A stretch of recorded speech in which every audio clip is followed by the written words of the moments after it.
السلام عليكم ورحمة الله وبركاته. أحبائي وإخواني إخوة الإسلام، معكم مستشار أحمد عبد ماهر، المحامي بالنقد والباحث الإسلامي، في بث جديد عن الفرق بين السيئة والذنب والخطيئة والمعصية. هل تعرف الفرق بينهم؟ هل تعرف الحكم الشرعي في العقوبة بين كل منهم؟ أكيد أنا عارف إنه كثير منا ما يعرفش، والقليل اللي بيعرف ما بيقولش. لكن عايز أقول لحضراتكم إنه السيئات هي صغار الذنوب. طب حكمها إيه في القرآن؟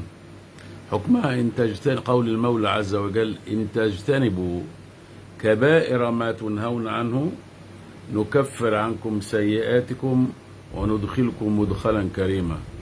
يبقى إذن ربنا سبحانه وتعالى مجرد ان انت ما زنتش دي من الكبائر، ما سرقتش دي من الكبائر، ما قتلتش دي من الكبائر، ما شربتش خمر دي من الكبائر، نكفر عنكم سيئاتكم وندخلكم مدخلا كريما. طب امال ايه هي المعصية؟ متاسف، نخلينا برضو في السيئة. وربنا سبحانه وتعالى بيقول ايه؟ إنما التوبة على الله للذين يعملون السوء بجهالة ثم يتوبون من قريب فأولئك أتوب عليهم.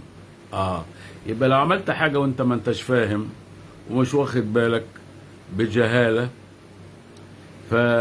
وبسرعة رجعت لنفسك، ربنا سبحانه وتعالى يتوب عليك. نيجي بقى للجزء الثاني اللي هو ايه هي المعصية. المعصية انك تبقى عارف الحق فين وتعمل خلافه وتعصي الله، وتبقى عارف انه ده عليه عقوبة وتعصي الله وتعصي الله سبحانه وتعالى. هنا نقول لك لا، متأسفين، انت كده غلطان وما يصحش، وكان لازم تاخد بالك ولازم هتاخد عقوبة. طب امال ايه هي بقى؟ احنا قلنا المعصية وقلنا الخطيئة، امال ايه هو بقى الذنب؟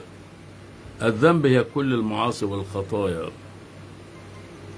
امال ايه هي الكبائر؟ الكبائر اللي وردت في القرآن على سبيل الحصر. الكبائر هي التي وردت في القرآن على سبيل الحصر.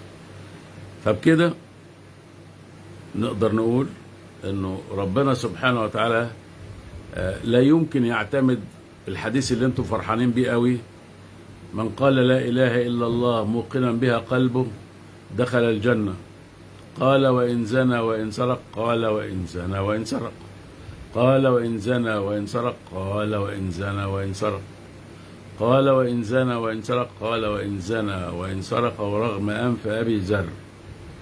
هذا الحديث حديث باطل. ليه؟ لأنه الزنا والسرقة من الكبائر ووردت عقوبتهم في القرآن. إنما ممكن الحديث ده يبقى صح لو إيه بقى؟ لو من قال لا إله إلا الله موقنا بها قلبه وإن زنى وإن سرق قبل ذلك، قبل أن نقول لا إله إلا الله موقنا بها قلبه، هنا بقى نقول كده يبقى الحديث صح. إنما عشان فضيلة الشيخ محمد متولي الشعراوي إمام الدعاء يحرض الناس على ارتكاب المعاصي وارتكاب الكبائر، ويقول له وإن زنى وإن سرق ورغم أنف أبي ذر ودخل الجنة. دخل جنة إيه يا فضيلة الشيخ؟ ربنا يغفر لك ويرحمك. والناس حواليه تزايد: يا سلام يا فضيلة الشيخ. فضيلة الشيخ مين؟ ده هيوديكوا في داهية، هيوديكوا في داهية فضيلة الشيخ ده. ازاي؟ لانه بيقول لك موقنا بها قلبه. منين يا ابني موقنا بها قلبه؟ من قال لا اله الا الله موقنا بها قلبه دخل الجنة، وإن زنى وإن سرق يبقى مش موقن بها قلبه. ده انت مشرك اصلا. لما تبقى موقن بها قلبك، وبعدين تلاقي يعرض عليك الزنا فتزني، او تعرض عليك السرقه فتسرق، او يعرض عليك الغيبه والنميمه فتغيب وتنم، ده انت كده ما فيش عندك اي صوره من صور لا اله الا الله، وموقنا بها قلبه كمان. ده انت بقى يعني بسم الله ما شاء الله. فين موقنا بها قلبه منين بقى؟ ده انت لو موقن بها قلبك كنت استحضرتها، انما هي غائبه، غائبه عن قلبك وغائبه عن قالبك، ولذلك بتمد ايدك للحرام وبتعمل الحرام وبتقتل بالحرام وهكذا. يبقى اذا فهمكم للحديث غلط، وفهم امام الدعاء للحديث غلط، ولازم نفهم ان احنا مسؤولين عن نفسنا، مش الشيخ اللي مسؤول عننا. حتى لو كان امام الدعاء، ايوه حتى لو كان امام الدعاء بيقول كلام غلط اهو. التاني اللي بيقول لك اللي بيقول له افرض فرض انه واحده جوزها مسافر، قعد مسافر 3-4 سنين، رجع لها حامل، قال لها منين ده؟ قالت له منك. تفتكر يصدقها؟ قال له ايوه الشرع بيقول له. انهي شرع اللي بيقول صدقها يا فضيلة الشيخ يا اللي كنت مفتي قبل كده؟ انهي شرع ده اللي بيقول ان انا حامل 4 سنين؟ انتوا بتحرضوا على اولاد الزنا، ايواء اولاد الزنا، بتحرضوا على فجور النساء والحمل سفاحا. ايه ده؟ ايه ده؟ لذلك عايز الناس يعني تهمد شويه، واللي بيقولوا قاعدين يقولوا اقول ايه بس، اقول ايه ولا ايه؟ كفايه كده. ربنا سبحانه وتعالى يتولنا واياكم ويغفر لنا واياكم وارحمنا واياكم ويبصرنا بما فيه نفعنا في الدنيا والاخره. شكرا جزيلا.